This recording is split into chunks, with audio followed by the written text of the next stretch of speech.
यशायाह उसका दूसरा अध्याय और उसके पहले 5 पद को देखेंगे। Isaiah chapter 2 verses 1 to 5। आमोस के पुत्र यशायाह का वचन जी जो उसने यहूदा और यरूशलेम के विषय दर्शन में पाया। जी अंत के दिनों में ऐसा होगा हाँ हाँ कि यहोवा के भवन का पर्वत जी सब पहाड़ों पर दृढ़ किया जाएगा जी और सब पहाड़ियों से अधिक ऊंचा किया जाएगा हाँ हाँ और हर जाति के लोग जी धारा के समान उसकी ओर चलेंगे। हाँ हाँ बहुत से देशों के लोग आएंगे बहुत से देशों के लोग आएंगे और आपस में कहेंगे, और आपस में कहेंगे आओ आओ हम यहोवा के पर्वत पर चढ़कर यहोवा के पर्वत पे चढ़ के याकूब के परमेश्वर के भवन में जाएं, जी जब वह हमको अपने मार्ग सिखाएगा जी और हम उसके पथों पर चलेंगे। जी क्योंकि यहोवा की व्यवस्था सियोन से Amen। और उसका वचन यरूशलेम से निकलेगा। जी वह जाति जाति का न्याय करेगा जी और देश देश के लोगों को के झगड़ों को मिटाएगा जी और वे अपनी तलवारें पीट कर हल के फाल जी और अपने भालों को हंसिया बनाएंगे। हाँ। तब एक जाति दूसरी जाति के विरुद्ध फिर तलवार न चलाएगी, जी न लोग भविष्य में युद्ध की विद्या ना सीखेंगे। लोग भविष्य में युद्ध की विद्या सीखेंगे। हे याकूब के घराने, हे याकूब के घराने आ हम यहोवा के प्रकाश हम में चलें। यहोवा के प्रकाश में चले। हे याकूब के घराने हम यहोवा के प्रकाश में चलने पाए। परमेश्वर की इच्छा ये है कि आप उसके प्रकाश में, उसके ज्ञान में अपने जीवन को व्यतीत करने पाए। हालेलुया।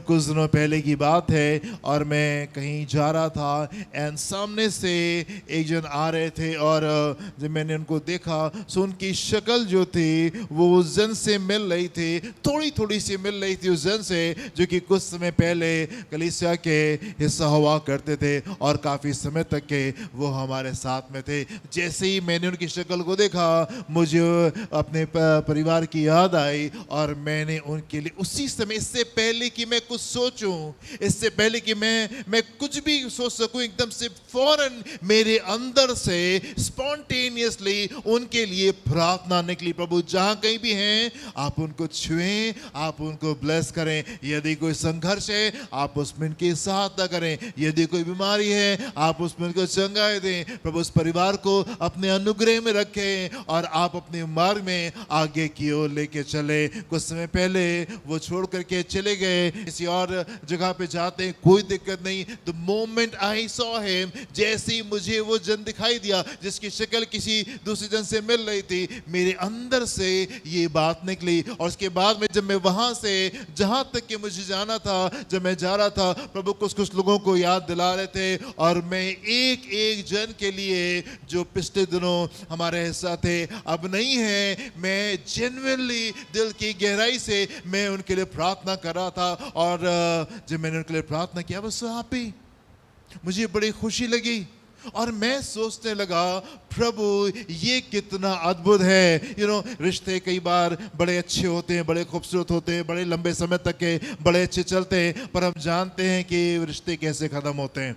हम सब जानते हैं वो खूबसूरत रिश्ते छोटी सी बात के ऊपर और वो खत्म हो जाते हैं एंड किस नोट पे खत्म होते हैं वो कितना खराब होता है। और मैं सोचने लगा प्रभु ये कितना अद्भुत है, मेरे लिए उनके लिए प्रार्थना निकल रही है। मुझे तो नाराज होना चाहिए था, मुझे तो गुस्सा होना चाहिए था। उनकी याद जैसी आई थी तो मुझे तो उनके लिए बुराई सोचनी चाहिए थी, मुझे तो नफरत करनी चाहिए थी, मुझे तो उनकी हानि से खुश होना चाहिए था। पर प्रभु ये कितना अद्भुत है, आपने कितना बदल दिया है कि जिनसे हमें नफरत करनी चाहिए थी, जिनसे हम घृणा करते, जिनकी हानि से शायद हम खुश होते, जब हम आपको नहीं जानते थे उस स्वभाव में शायद हम खुश होते, पर प्रभु आपने कैसा बदल दिया है, कैसा आपने बदल दिया है। एंड ये कितना खूबसूरत है कि जिनके लिए जिनकी हानि की कल्पना शायद हमको करनी चाहिए थी, जिनकी बुराई हमको जाके करनी चाहिए थी, उनके लिए हम प्रार्थना कर रहे हैं। कई बार हम अपने जीवन में अपने आप को वो करता हुआ पाते हैं जो शायद हम नहीं करते यदि हम यीशु को नहीं जानते।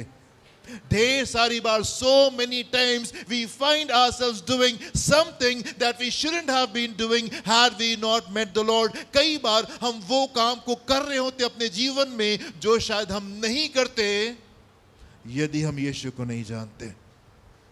हम कई बार प्रेम करते हैं, कई बार क्षमा में जाते हैं, कई बार पहला कदम उठाते हैं, गले लगाते हैं, बुराई नहीं करते, षड्यंत्र को नहीं रस्ते आकर के हम उन कामों को आके कर रहे होते हैंगे जो शायद हम नहीं करते यदि हम प्रभु को नहीं जानते।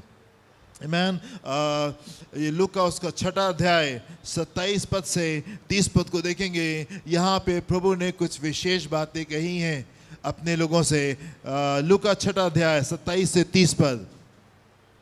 हालेलुया। परंतु मैं तुम सुनने वालों से कहता हूँ, वो कह रहे हैं परंतु मैं तुमसे सुनने वालों से कहता हूँ कि अपने शत्रुओं से प्रेम रखो, अपने शत्रुओं से प्रेम रखो, जो तुमसे बैर जो करे तुमसे वैर करें उनका भला करो, उनका भला करो, जो तुम्हें श्राप दे जो तुम्हें श्राप दें उनको आशीष दो, उनको आशीष दो, जो तुम्हारा अपमान करे जो अपमान करें उनके लिए प्रार्थना करो। उनके लिए प्रार्थना करो। कलीसिया, मैं आपसे कहना चाहता हूं कि ये सिर्फ परमेश्वर के वचन में लिखे हुए शब्द नहीं है, पर ये वो चीजें हैं जो ढेर सारे लोग अपने जीवन में कर रहे होते हैं। ये सब हम खड़े होकर सामने, हम पासबान हैं, हम पादरी हैं और हम इस काम को कर रहे हैं। नहीं, I want to tell you church, मैं आपसे कहना चाहता हूं ये वो बातें हैं जो आप ढेर सारे लोगों के जीवन में पाएंगे। हम अपने दुश्मनों से प्रेम करते हैं, हम अपने सताने वालों के लिए हम प्रार्थना करते हैं, हम जो हमको कर्ज करते हैं, हमको श्राप देते हैं, हम उनके लिए उनको ब्लेस करते हैं अपने जीवन में। ये परमेश्वर के वचन के लिखे हुए शब्द नहीं है, but you will find people doing this in church. आपको कलीसिया में से लोग मिलेंगे जो इन कामों को कर रहे होते हैं। This is so beautiful. आमीन। कैसे परमेश्वर का आत्मा हमें पूरी रीति से बदल देता है, कैसे परमेश्वर का वचन हमें पूरी रीति से बदल देता है, हमें एक वो जन बना देता है जो कि शायद हम ही नहीं, ढेर सारी बार हम अपने आप को वो करते हुए पाते हैं जो शायद हम नहीं करते यदि हम यीशु को नहीं जानते। आमीन। और ये कैसे होता है? फिर तो काम उसका 17 अध्याय 28वें पद को देखेंगे। Acts 17:28 क्या लिखा हुआ है यहाँ पे?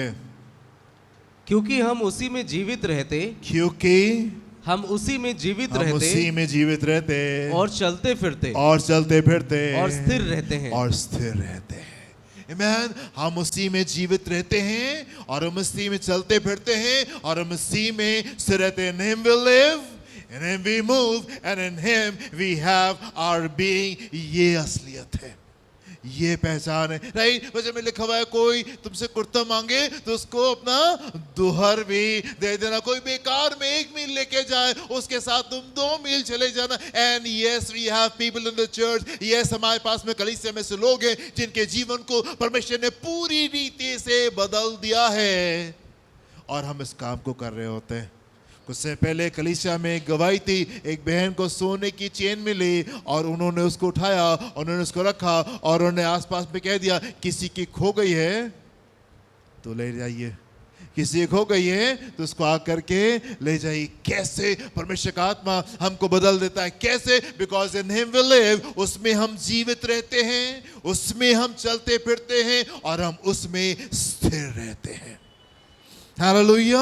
उसमें हम जीवित रहते हैं, हम उसमें चलते फिरते हैं और हम उसमें स्थिर रहते हैं। 24वें पद से देखेंगे यहाँ पे क्या लिखा हुआ है। Acts chapter 17 verse 24 onwards। जी, जिस परमेश्वर ने, आप ध्यान से सुने परमेश्वर के वचन को। यहाँ पे क्या लिखा हुआ है? जिस परमेश्वर ने पृथ्वी और उसकी सब वस्तुओं को पृथ्वी बनाया और उसकी सब वस्तुओं को बनाया, वह स्वर्ग और पृथ्वी का स्वामी होकर, स्वर्ग और पृथ्वी का स्वामी होकर हाथ के बनाए हुए मंदिरों में नहीं रहता। हाथ के बनाए हुए मंदिरों में नहीं रहता।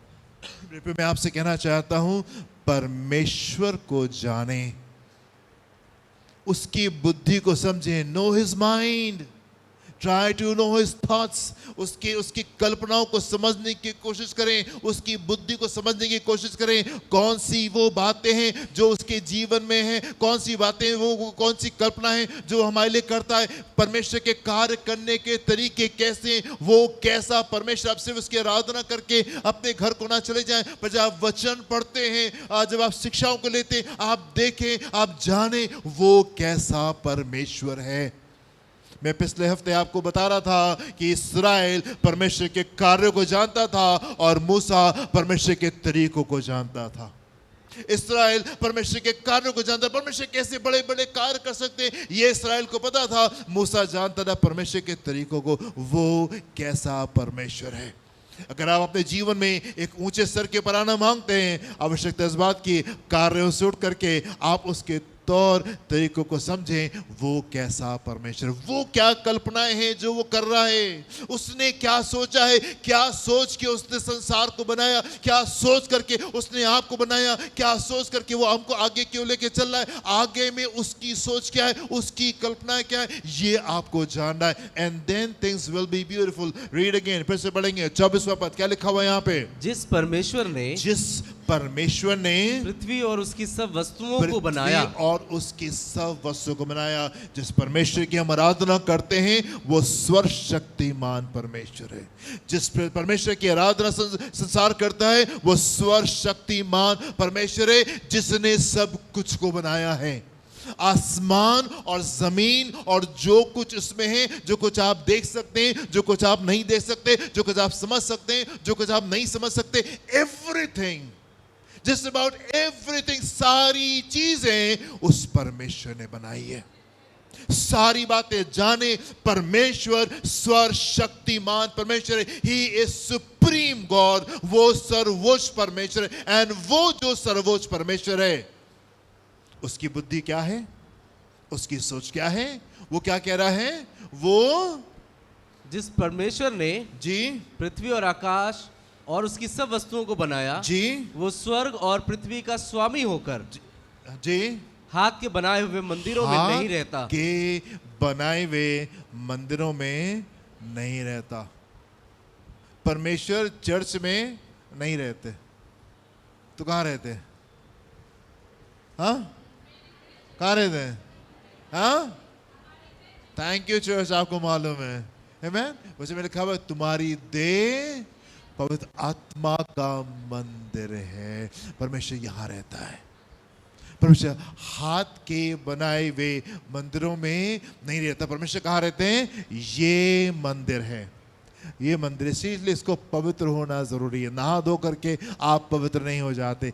गंदी बातें बाहर निकालिए, गंदी बातें बाहर निकालिए। कई बार ये कल्पना हम लोग ले लेते हैं, नहा धो लिए हम पवित्र हो गए। क्यों? क्योंकि वो बातें हमको जो पसंद है उनको छोड़ना नहीं मांगते। अब भैया पवित्र हो गए, साफ कपड़ा पहन लिया, अब हम पवित्र हो गए। ना ना ना, वो गंदी बातें बाहर जाना ही जरूरी है। आप भले नहाए हो ना नहाए हो, जब गंदी बातें बाहर निकलेंगी तब पवित्रता आएगी। तुम्हारी देह परमेश्वर का मंदिर है। वो परमेश्वर जिसने आसमान और जमीन को बनाया, वो हाथ के बनाए हुए मंदिरों में नहीं रहता। वो कहाँ रहना मांगता है? आपके हृदय में रहना मांगता है। In your heart. आगे पढ़े, क्या लिखा हुआ है? ना किसी वस्तु की आवश्यकता के कारण जी मनुष्यों के हाथों की सेवा लेता है। ना किसी वस्तु की आवश्यकता के कारण मनुष्यों के हाथों की सेवा आपके लेता पास है। इसलिए नहीं आया कि उसकी आवश्यकता पूरी होने पाए, इसलिए नहीं आया है कि वो आपकी उसकी आवश्यकता किसी तरीके से पूरी होने पाए। नहीं, किस लिए? क्योंकि वह स्वयं ही सबको जीवन और श्वास और सब कुछ देता है। और सब कुछ देता है। वो जो सर्वशक्तिमान परमेश्वर है, जिसने सब कुछ को बनाया है, वो हाथों के बनाए हुए मंदिर में नहीं रहता। वो यहाँ पे रहता है और आपके अंदर इसलिए आना चाहता है ताकि वो आपको देने पाए, ताकि वो आपको देने पाए। और क्या देने पाए? आपको जीवन देने पाए, आपको श्वास देने पाए, एंड सब कुछ देने पाए। आपको जीवन देने पाए, आपको श्वास देने पाए, और आपको सब कुछ। परमेश्वर हमारे पास इसलिए नहीं है हमसे ले लें, हमसे ले लें। परमेश्वर ने उस रईस जन से कहा, जितना तुम्हारे पास में जाओ बेच दो और स्वर्ग में तुमको बड़ा प्रतिफल मिलेगा। अरे प्रभु, हम सब कुछ कैसे दे दें? प्रभु उससे सब कुछ नहीं मांग रहे थे, तुम सब कुछ भेज दो। राइट? प्रभु कहते परमेश्वर को अपने जीवन में प्रथम स्थान दो। आमेन। परमेश्वर कहते हैं अपने जीवन में प्रथम स्थान दो। सो वो परमेश्वर लेने वाला परमेश्वर नहीं है, देने वाला परमेश्वर। He comes to give you। वो आपके पास इसलिए आया है ताकि आपको देने पाए। आपको अपनी निकटता में जो बुला रहा है इसलिए नहीं बुला रहा था कि वो आपसे ले ले, इसलिए तो क्या आपको देने पाए। जो दान और दशमांश की बात होती है इसलिए नहीं होता प्रभु लेना चाहते, कलीसिया लेना मांगती, नहीं, वो आपको देना चाहता है। वो आपको देना चाहता है। जब आप यहाँ पे नहीं थे तब भी सारे इंतजाम हो रहे थे, जब आप नहीं होगे तब भी इंतजाम होंगे। आप हो के इस इंतजाम में शरीक नहीं होना मांगते तब भी सारे इंतजाम खूबसूरती के साथ में चलते हैं। वो आपसे इसलिए कहता है कि मुझे दो, ताकि वो आपको उसमें बढ़ा करके देने पाए, ताकि आपके हृदय में परिवर्तन आने पाए, ताकि आपको ये समझ में आए कि पैसे से जीवन नहीं चलता, मनुष्य सिर्फ रोटी से जीवित नहीं रहता, मनुष्य परमेश्वर के मुंह से निकले हुए हर एक वचन से जीवित रहता है। ये बात जानना जरूरी है, ये बात जानना जरूरी है। सारपत की विधवा के घर एलिया क्यों पहुंचा? क्योंकि उसको पता था कि ये रोटी मुझे जीवन नहीं देगी, आज्ञाकारिता मुझे हमेशा के लिए भरपूरी में लेकर के चलेगी। आमेन। वो परमेश्वर जो कि सर्वशक्तिमान परमेश्वर है, हाथ के बनाए हुए मंदिर में नहीं रहता, यहाँ पे रहता है। और यहाँ पे क्यों आना चाहता है? ताकि वो आपको दे सके, आपके अंदर आकर के वो आपको कुछ दे सके। आगे पढ़े क्या लिखा हुआ है? उसने एक ही मूल से मनुष्यों की सब जातियां सारी पृथ्वी पर रहने के लिए बनाई हैं जी, और उनके ठहराए हुए समय जी और निवास की सीमाओं को इसलिए बांधा है जी कि वे परमेश्वर को ढूंढे जी, कदाचित उसे टटोल कर पाए। हाँ। तो भी वह हम में से किसी से दूर नहीं। फिर से 26वें पद में आइए। 26वें पद फिर से। उसने एक ही मूल से मनुष्यों की सब जातियां, एक ही परिवार से, एक ही आदम से उसने हवा को बनाया, और उस आदम और हवा से उसने पृथ्वी के सारे लोगों को बनाया। सोचिए, परमेश्वर ने आदम को बनाया और आदम में से उसने हवा को बनाया, जो स्त्री को बनाया, और उस परिवार से उसने सारे मनुष्य को बनाया। मालूम है ना ऐसा क्यों किया परमेश्वर ने? जानवरों की तरीके से, जैसे उसने जानवर बना दिए, जैसे उसने मछलियां बना दी, जैसे उसने पक्षी बना दिए, जैसे उसने कीड़े मकोड़े बना दिए, सब तरफ ढेर सारे लोग एक साथ में आ जाते और सब एक साथ में पूरी पृथ्वी भरपूरी में जाती। ऐसा क्यों नहीं किया उसने? जैसे जानवर बनाए, जैसे ढेर सारी मछलियां बनाई, जैसे ढेर सारे पक्षी बनाए, पूरे विश्व में सब तरफ पक्षी थे, पूरे विश्व में सब तरफ इंसेक्ट एक साथ निकल के आने पाए, ढेर सारे पेड़ हर जगह पे एक साथ निकल के आने पाए। मनुष्य की जाति एक साथ क्यों नहीं फैली? 1000 परिवार, 1 लाख परिवार परमेश्वर इकट्ठा बनाता और सबको पूरे विश्व में अलग अलग अलग अलग ला करके फैला देता, और वहां से चीजें आसानी से फैल जाती। वाई? क्यों? ये बात एक परिवार के बारे में है, एक परिवार के बारे में, एकता के बारे में है। आमीन। संसार में रहने वाला हर एक जन आपका भाई है और आपकी बहन है। आमीन। परमेश्वर की तरफ से धर्म और जातियां और ये बंटवारा नहीं आता। उसने एक परिवार से संसार के सारे मनुष्य को बनाया है। एंड इसीलिए कलीसिया सबको बराबरी से देखती है और सबके लिए प्रार्थना करती है। हम सिर्फ मसीह समाज के लिए प्रार्थना नहीं करते, वी प्रे फॉर एवरीबॉडी, सबके लिए प्रार्थना करते हैं। क्यों? क्योंकि एक मूल से सब घराने निकल के आए, हमारी दृष्टि में, परमेश्वर की दृष्टि में, एंड क्योंकि परमेश्वर के चश्मे से चीजों को हम लोग देखते हैं, इसलिए हम लोग संसार में हर एक जन को अपने भाई, अपने बहन के रूप में देखते हैं, एक परिवार के रूप में देखते हैं। हालेलुया। वो परमेश्वर समझे, परमेश्वर की बुद्धि को जाने, परमेश्वर को, वो परमेश्वर जो कि सर्वशक्तिमान परमेश्वर है, वो हाथों के बनाए मंदिर में नहीं रहता, यहाँ पे रहता है। इसलिए रहता है ताकि वो आपको देने पाए। उसने एक परिवार से सब कुछ को बनाया है। और आगे 27वां पद, कि वे परमेश्वर को ढूंढे, कि वो परमेश्वर को ढूंढे, कदाचित उसे टटोल कर पाए, कदाचित उसको टटोल के पा ले, तो भी वो हम में से किसी से दूर नहीं, में से किसी से दूर नहीं है। मैं आपको हमेशा इस बात को बताता हूं कि परमेश्वर की निकटता में आना कठिन नहीं है, परमेश्वर को प्राप्त करना डिफिकल्ट नहीं है, परमेश्वर तक पहुंचना डिफिकल्ट नहीं है, उसको प्रसन्न करना ये मुश्किल कार्य नहीं है। अगर आपके हृदय में परमेश्वर के प्रति भय है, ये बुद्धि की शुरुआत है। अगर आपके अंदर परमेश्वर के प्रति भय है, ये बुद्धि की शुरुआत है। एंड उसकी आत्मा, उसकी दी हुई आत्मा जो कि श्वास हमारे अंदर है, उसकी दी हुई आत्मा, वो हमको बुद्धि दे रही होती है हमें क्या करना है, हमें क्या करना है और हमको क्या करना है। यदि भय आपके जीवन में है, आप वहां तक पहुंच जाएंगे। Hallelujah. Pleasing God is not a difficult thing. परमेश्वर को प्रसन्न करना मुश्किल नहीं। आगे पढ़ें। क्योंकि हम उसी में जीवित रहते और चलते फिरते और स्थिर रहते। परमेश्वर तक के पहुंचना मुश्किल नहीं है, परमेश्वर को प्रसन्न करना मुश्किल नहीं है। क्यों? क्योंकि हम उसी में चलते फिरते, हम उसी में जीवित रहते और हम उसी में स्थिर रहते हैं। डिफिकल्ट नहीं है, मुश्किल नहीं है। वो हमारे साथ में, वो हमें बुद्धि और समझ को लगातार कॉन्स्टेंटली दे रहा होता है। आपका अंतरात्मा, आपका विवेक आपसे लगातार बात कर रहा होता है। हर कदम पे आपको बता रहा होता है क्या करना है, क्या नहीं करना है। जब आप स्तर बढ़ा लेते, पवित्र आत्मा हमारे अंदर आ जाता है, वो और ज्ञान के साथ में आता है। हर कदम पे वो हमारी सहायता करता है। परमेश्वर को प्रसन्न करना मुश्किल नहीं। वो परमेश्वर जिसने आसमान और जमीन को बनाया, वो आपके हृदय में आकर के यहाँ पे वास करना चाहता है, यहाँ पे रहना चाहता है। उस तक के पहुंचना कठिन नहीं है। क्यों कठिन नहीं है? क्योंकि हम उसी में जीवित रहते हैं, हम उसी में चलते फिरते हैं और हम उसी में स्थिर रहते हैं। आमीन, हालेलुया। ये परमेश्वर का परफेक्ट प्लान है। इस पाप भरे संसार में, इस दुख भरे संसार में, इस समस्या भरे संसार में आप पवित्र कैसे रह सकते हैं?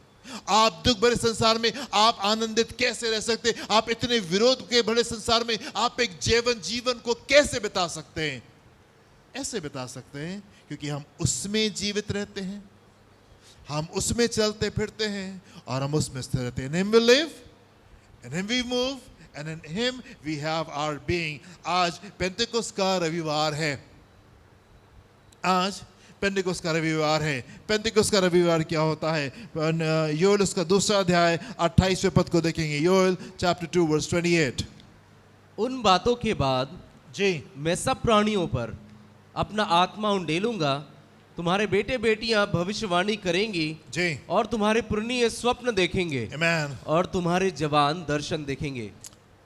पुराने नियम का परमेश्वर का वादा, यीशु मसीह ने आकर के दूरी को खत्म कर दिया।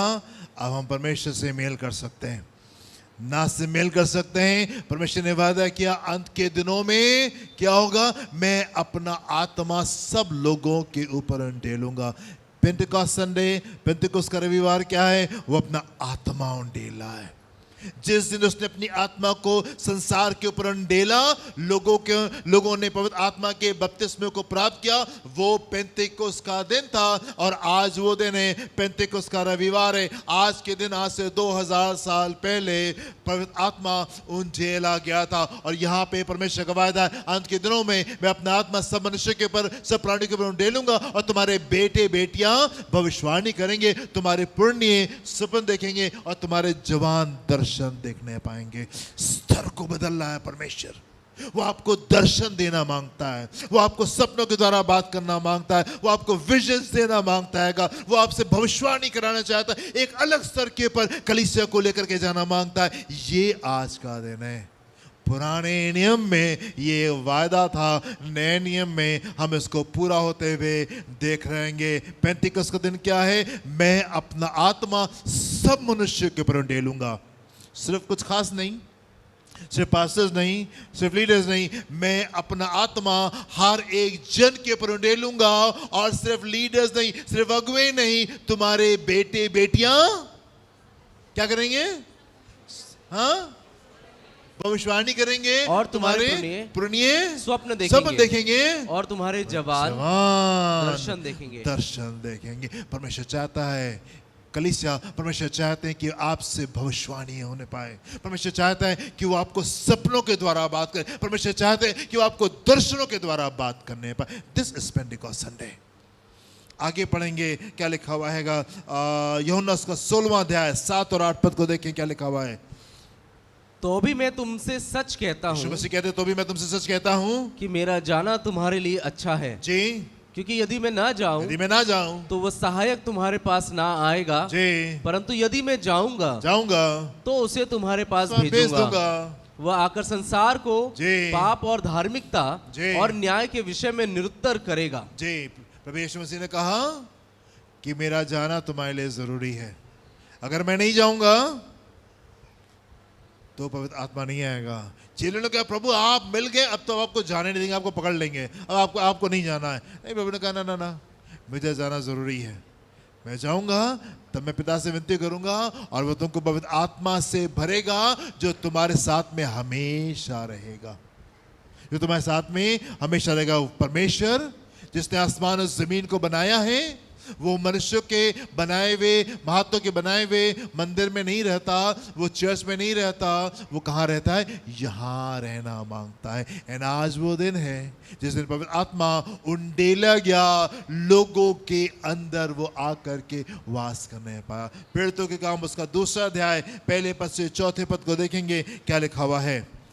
जब पिन्तेकुस्त का दिन आया जी, तो वे सब एक जगह इकट्ठे थे। जी, एकाएक आकाश से बड़ी आंधी किसी सनसनाहट का शब्द हुआ जी, और उससे सारा घर जहां वे बैठे थे गूंज गया। जी, और उन्हें आग की सी जीभें फटती हुई दिखाई दी। जी, और उनमें से हर एक पर आ ठहरी। जी, वे सब पवित्र आत्मा से भर गए। पवित्र आत्मा से भर गए। जिस प्रकार आत्मा ने उन्हें बोलने की सामर्थ दी, वे अन्य अन्य भाषा बोलने लगे। अन्य भाषा बोलने लगे। यीशु मसीह के पुनरुत्थान के 50वें दिन, यीशु मसीह के बादलों पर उठाए जाने के 10वें दिन, पवित्र आत्मा जो है वो कलीसिया के ऊपर उंडेला गया।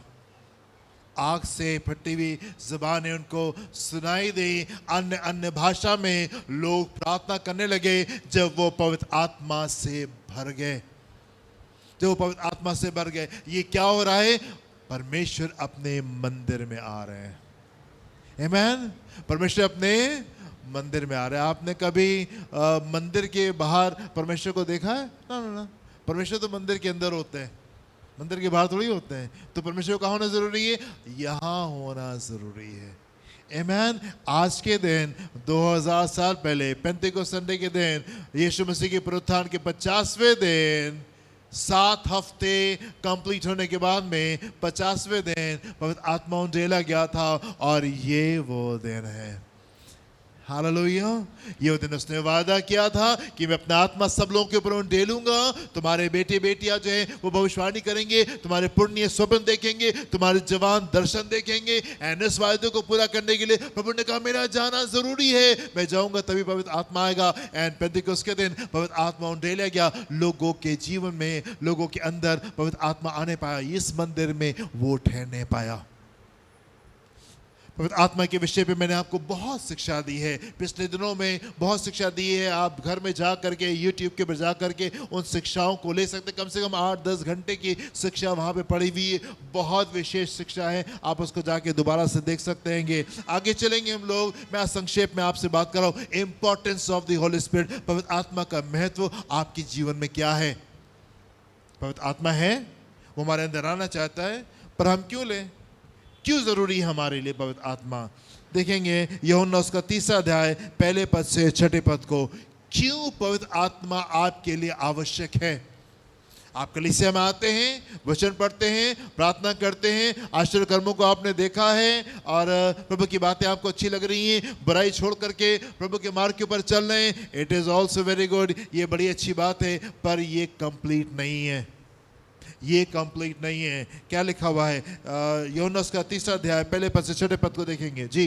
फरीसियों में निकोदेमुस नाम का एक मनुष्य था जी, जो यहूदियों का सरदार था जी। उसने रात को यीशु के पास आकर उससे कहा, हे रबी, हम जानते हैं कि तू परमेश्वर की ओर से गुरु होकर आया है, कि तू परमेश्वर की ओर से गुरु होकर आया है। कोई इन चिन्हों को जो तू दिखाता है जी, यदि परमेश्वर उसके साथ ना हो जी तो नहीं दिखा सकता।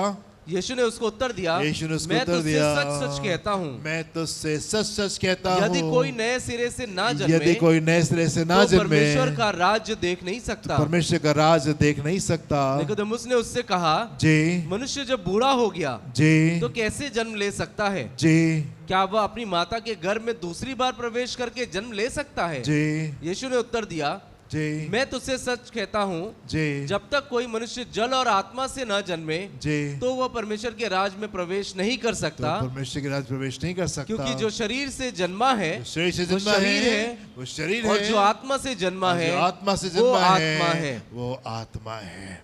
प्रभु यीशु मसीह ने कहा, मैं तुमसे सच सच कहता हूं, जब तक कि कोई जन जल से और आत्मा से ना जन्मे तो वो परमेश्वर के राज्य में प्रवेश नहीं कर प्रवेश सकता। नहीं कर सकता। मैं तुमसे सच सच कहता हूं, जब तक कि कोई जन जल से और आत्मा से।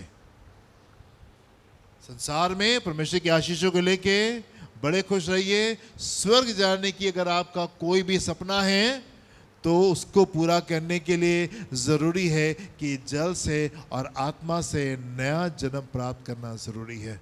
If you have any idea, कोई भी कल्पना आपकी है, प्रभु हम स्वर्ग जाएं, जरूरी है कि आप पवित्र आत्मा से भरे जाएं, जरूरी है।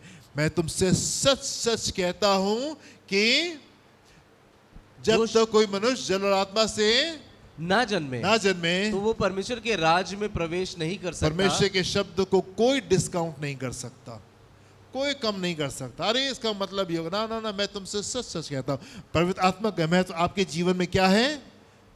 पवित्र आत्मा का महत्व आपके जीवन में यह है कि जब तक कि आप उसको नहीं प्राप्त कर लेंगे, स्वर्ग के राज का टिकट कंफर्म नहीं हुआ है, अभी वेटिंग में चल रहा है, अभी वेटिंग में चल रहा। हो सकता है वेटिंग वालों को भी प्रभु ले जाएं, पर प्रभु की इच्छा है कि वेटिंग वालों को उठा करके ले जाए, पर अभी कॉन्फर्मेशन नहीं आया है। ये महत्व है। आगे देखेंगे 2 कुरिन्थियों 1 अध्याय 20 से 22 पद को क्या लिखा हुआ है। क्योंकि परमेश्वर की जितनी प्रतिज्ञाएं हैं जी वे सब उसी में हाँ के साथ हैं जी, इसलिए उसके द्वारा आमीन भी हुई जी कि हमारे द्वारा परमेश्वर की महिमा हो जी, और जो हमें तुम्हारे साथ मसीह में दृढ़ करता है जी, और जिसने हमारा अभिषेक किया, जो हमको तुम्हारे साथ मसीह में दृढ़ करता है और जिसने हमारा अभिषेक किया, वही परमेश्वर है, वही परमेश्वर है, जिसने हम पर छाप भी कर दी और बयान में आत्मा को हमारे मनों में दिया है। जी ना, पवित्र आत्मा का अभिषेक क्या है? ये आपके ऊपर मसीह की छाप है, और ये बयाने में आपको आत्मा दिया गया है उन वायदे के लिए जो परमेश्वर ने आपसे किए। जो कुछ आप भविष्य में एक्सपीरियंस करेंगे, अनुभव करेंगे, उसके बयाने के रूप में परमेश्वर ने पवित्र आत्मा को आपको दिया है, और ये छाप है मसीह की। यदि पवित्र आत्मा आपको मिला है तो पवित्र आत्मा की छाप आपके ऊपर है, आप उसको बिलोंग करते हैं। मैं आपसे कहना चाहता हूं, निराश मत होइए। कुछ लोग जिनके पास में पवित्र आत्मा नहीं है, निराश होने की आवश्यकता नहीं है। परमेश्वर अपने समय पे इन चीज़ों को हमको देते हैं। सो आप जो है वेट करें, प्रार्थना करें, और परमेश्वर अपने समय में आपको पवित्र आत्मा का दान से भरेंगे। आमीन। पर पवित्र आत्मा का दान हमारे जीवन में छाप के रूप में है। ये परमेश्वर का स्टैंप है हमारे ऊपर कि now we belong to the Lord. अब हम परमेश्वर। प्रकाशित वाक्य 9 उसका 4था पद। प्रकाशित वाक्य 9 4था पद। उनसे कहा गया कि ना पृथ्वी की घास को, ना किसी हरियाली को, ना किसी पेड़ को हानि पहुंचाए, केवल उन मनुष्यों को हानि पहुंचाए जी जिनके माथे पर परमेश्वर की मुहर नहीं है। अंत के दिन परमेश्वर का न्याय संसार के ऊपर प्रकट हो रहा है, और क्या कहा गया है उन स्वर्गदूतों से जो न्याय को लेकर के आ रहे हैं? क्या कहा गया है यहाँ पे? और उनसे कहा गया कि पृथ्वी की घास को, ना किसी हरियाली को, ना किसी पेड़ को हानि पहुंचाओ, केवल उन मनुष्यों को हानि पहुंचाए। हानि किसको पहुंचाओ? हरियाली को नहीं, पेड़ को नहीं, किसी और चीज को हानि नहीं पहुंचानी। हानि किसको पहुंचानी है? जिनके माथे पर परमेश्वर की मुहर नहीं है। परमेश्वर की मुहर नहीं है। So importance of the holy spirit, पवित्र आत्मा का महत्व क्या है? यदि ये मोहर आपके ऊपर नहीं है, हानि हो जाएगी।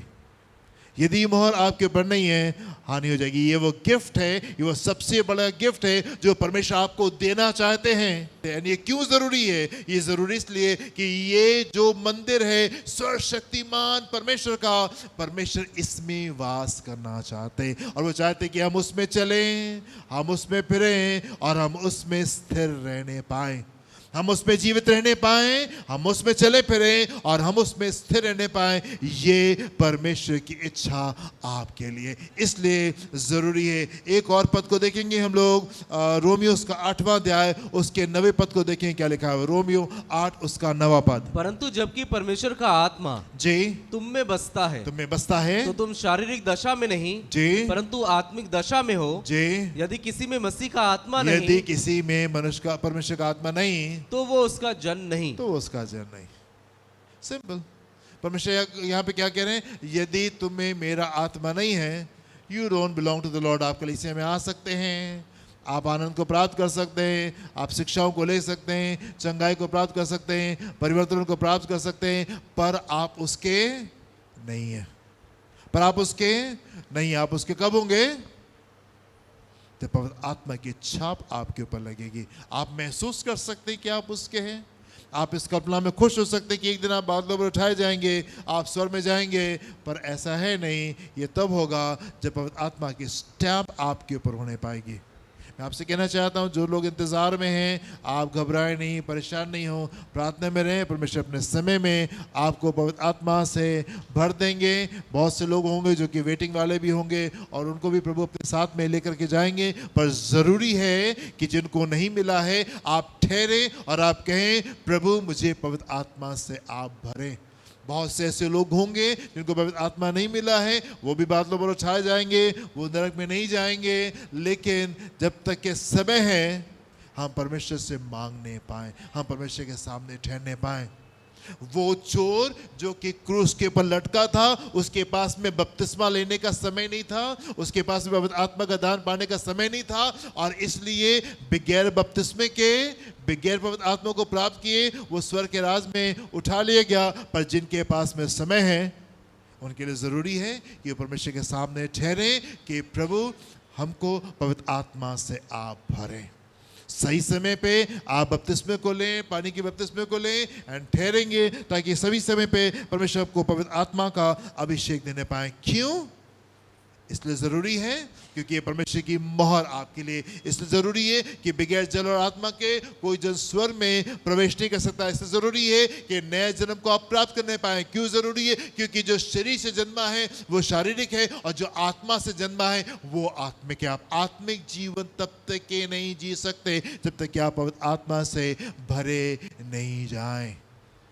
मैं आपको बता रहा था कैसे परमेश्वर का आत्मा हमको पूरी रीति से बदल देता है। जैसी उस जन की शक्ल मेरे सामने आई, अंदर से बगैर सोचे समझे प्रार्थना निकली उसको आशीष देने के लिए। एंड फिर जितनी दूर मुझे जाना था मैं चला, और जितने लोगों को प्रभु ने याद दिलाया, आई प्रेड फॉर देम, उनके लिए प्रार्थना की, प्रभु इनके जीवन में ऐसा काम होने पाए। ये काम पवित्र आत्मा का कार्य है, ये मेरा काम नहीं है, ये पवित्र आत्मा का काम है। ढेर सारी बार हम अपने आप को उन कार्यों को करते हुए पाते हैं जो शायद हम नहीं करते अगर हम परमेश्वर को नहीं जानते।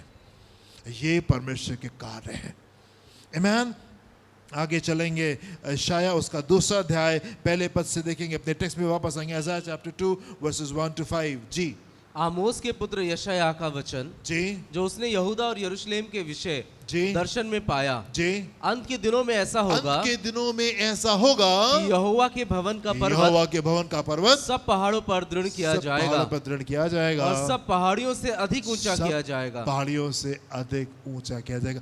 अंत के दिनों में, अंत के दिनों में हम चल रहे हैं, और ये क्या, किस बात का दिन है? कि यहोवा के भवन का पर्वत सब पर्वतों से ऊंचा किया जाए।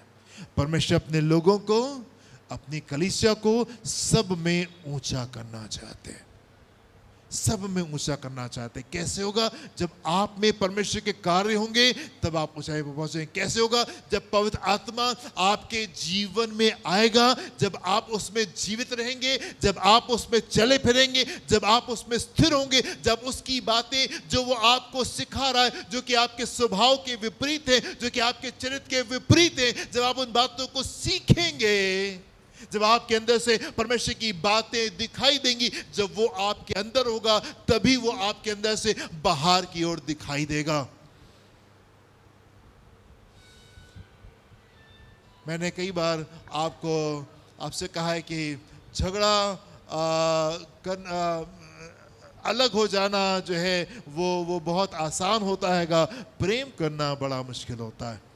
आमीन। परमेश्वर हमको प्रेम करना सिखाते, परमेश्वर हमको क्षमा करना सिखाते, परमेश्वर हमको एक बार और कोशिश करना सिखाते, परमेश्वर लोगों को जो हमको सताते प्रार्थना करना सिखाते, परमेश्वर लोगों को जो हमको नफरत करते हमको प्रेम करना सिखाते, वो लोग जो कि हमको श्राप देते उनको आशीष दिलाना, ये परमेश्वर का आत्मा हमको सिखाता है। अंत के दिनों में ऐसा होगा कि यहोवा के भवन का पर्वत सारे चीजों से ऊंचा किया जाएगा, सारी चीजों से ऊंचा, अधिक ऊंचा किया जाएगा, और हर जाति के लोग धारा की नहीं उसकी ओर निकल के आने पाएंगे। मैं आपसे कहना चाहता हूं, छोटी छोटी पहाड़ियों को अपने जीवन में आप उस बड़ी ऊंचाई तक के आने से रोकने ना पाए। ये छोटी छोटी पहाड़ियां, छोटी छोटी बातें जो हमारे जीवन में होती हैं, कई बार ये हमको बड़ी ऊंचाई में जाने से रोक देती हैं। ये छोटी छोटी पहाड़ियां आपको उस बड़ी ऊंचाई तक के जाने से रोकने नहीं पाए। अपने आप को ऊपर बढ़ाइए। Yes, there might be things, आप हो सकता है कुछ बातों में सही हो, कुछ बातों में जस्टिफाइड हो। नम्रता जरूरी है, क्षमा मांग लीजिए, झुक जाइए, प्रेम में आ जाइए। आपने कुछ कहा, मुझे चोट लगी, फिर भी हम क्षमा मांग करके आपके साथ में आगे चलने को तैयार हैं, क्योंकि हम उसमें चलते फिरते हैं, हम उसमें जीवित रहते हैं और हम उसमें स्थिर रहते हैं। आमीन। हम उसमें चलते फिरते हैं, हम उसमें स्थिर रहते हैं, हम उसमें जीवित रहते हैं। ये वो जीवन है जो परमेश्वर का अंत के दिनों में यहोवा का पर्वत सारे पर्वतों से ऊंचा किया जाएगा। This is what is happening. परमेश्वर, वो जो परमेश्वर जिसने आसमान और जमीन को और सब कुछ उसमें उसने बनाया, वो उसका मंदिर ये है, यहाँ पे आना चाहता है ताकि वो आपको जीवन देने पाए, ताकि वो आपको स्वास्थ्य देने पाए, ताकि वो आपको सब कुछ देने पाए, ताकि आप उसमें जीवित रहें, ताकि आप उसमें चले फिरें, ताकि आप उसमें स्थिर रहने पाए, ताकि वो आपको उठा करके ऊंचाई पे ले जाए। हो सकता है कि लोग आपका मजाक बनाएं, हो सकता है लोग आपको ठट्टा करें, रे तो कोई तुम्हारे गाल पे थप्पड़ मारे तो दूसरा गाल भी उसकी तरफ कर देना। हो सकता है लोग आपका मजाक बनाएं, पर मैं आपसे कहना चाहता हूं, वो परमेश्वर जो स्वर्ग में बैठा है, वो जो आपको खामोशी में आज्ञाकारिता करते देखता है, वो सबके सामने प्रतिफल देगा। नो दिस, जान ले, वो परमेश्वर जो स्वर्ग में विराजमान है, जो खामोशी में आपको आज्ञाकारिता में चलते देखता है, वो सबके सामने आपको प्रतिफल देगा। वो जो यूसुफ के साथ में पोतीफर की पत्नी ने कमरे के बीच में करना चाहा, और जो कुछ यूसुफ ने वहां पे किया वो आज तक के प्रचार किया जाता है पूरी दुनिया में। जो कुछ खामोशी में हुआ, उस जन की धार्मिकता पूरे विश्व को पता है, और तब से लेके आज तक के उस चीज का प्रचार किया जाता है। आमीन, हालेलुया। आप मत सोचिए कोई नहीं देख रहा है। मैं आपसे कहना चाहता हूं, जिसको देखना चाहिए वो देख रहा है।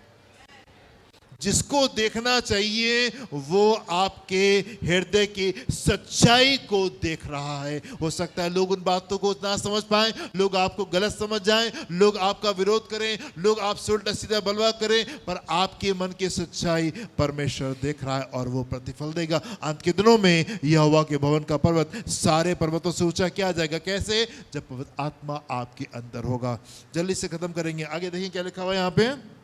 बहुत से देशों के लोग आएंगे और आपस में कहेंगे आओ हम यहोवा के पर्वत पर चढ़कर याकूब के परमेश्वर के भवन में जाएं। तब वो हमको अपने मार्ग सिखाएगा और हम उसके पथों पर चलेंगे, क्योंकि यहोवा की व्यवस्था सिय्योन से और उसका वचन यरूशलेम से निकलेगा। वह जाति जाति का न्याय करेगा और देश देश के लोगों के झगड़ों को मिटाएगा, और वे अपनी तलवारें पीट कर हल के फाल और अपने भालों को हसिया बनाएंगे। तब एक जाति दूसरी जाति के विरुद्ध फिर तलवार न चलाएगी, ना लोग भविष्य में युद्ध की विद्या सीखेंगे। काश मेरे पास में समय होता और मैं इन बातों को आपको समझा पाता, पर कोई बात नहीं, कभी और प्रभु ने मौका दिया तो इस बात को हम समझाएंगे। अभी सिर्फ हमने पढ़ दिया है। परमेश्वर का पवित्र आत्मा वो आपको इन बातों में लीड करेगा कि कैसे भविष्य में लोग युद्ध की विद्या नहीं सीखेंगे। वर्स नंबर 5 में क्या लिखा हुआ है? हे याकूब के घराने हम यहोवा के प्रकाश में चले। एक निर्णय करके यहाँ से जाइए, हम यहोवा के प्रकाश में चलेंगे। हे याकूब के घराने हम यहोवा के प्रकाश में चलेंगे। जल्दी से एक पद को देखेंगे और खत्म करेंगे। जकरिया उसका 8 उसका 23वां पद। ये वायदा है परमेश्वर का इस मौसम के लिए, इस सीजन के लिए। सेनाओं का यहोवा यो कहता है उन दिनों में भांति भांति की भाषा बोलने वाली सब जातियों में से 10 मनुष्य एक यहूदी पुरुष के वस्त्र की छोर को यह कहकर पकड़ लेंगे, हम तुम्हारे संग चलेंगे, क्योंकि हमने सुना है कि परमेश्वर तुम्हारे साथ है। जब वो परमेश्वर इस मंदिर को अपना मंदिर बना के यहाँ पे आ जाएगा, आपके अंदर से जब वो दिखाई देगा, वो आपको शिक्षा देगा। जब आप उस शिक्षाओं में चलेंगे, उसकी बातें आपके जीवन से दिखाई देंगी, उसकी खूबी आपके जीवन से दिखाई देगी। लोग आएंगे और आपका हाथ पकड़ लेंगे और कहेंगे हमें आपसे दोस्ती करनी है और हमें आपके साथ में चलना है, क्योंकि हमने देखा है कि परमेश्वर आपके साथ में है। हमने देखा है कि परमेश्वर आपके साथ में। अंत के दिनों में परमेश्वर के भवन का पर्वत सब पर्वतों से ऊंचा किया जाएगा। एलिवेशन आ रहा है, ऊंचाई आ रही है। परमेश्वर आपको अगले स्तर के पर लेके जाना चाहते हैं। कलीसिया, क्या आप तैयार हैं? और ये कैसे होगा? पवित्र आत्मा से भरे जाएं। यदि आप पवित्र आत्मा से भरे नहीं हैं, आप प्रार्थना करें, प्रभु मुझे तैयार करें और मुझे पवित्र आत्मा दें, और वो अपने देने वालों को, अपने मांगने वालों को जरूर से आशीष देता है। हम प्रार्थना करेंगे, सरों को झुकाएंगे। हालेलुया।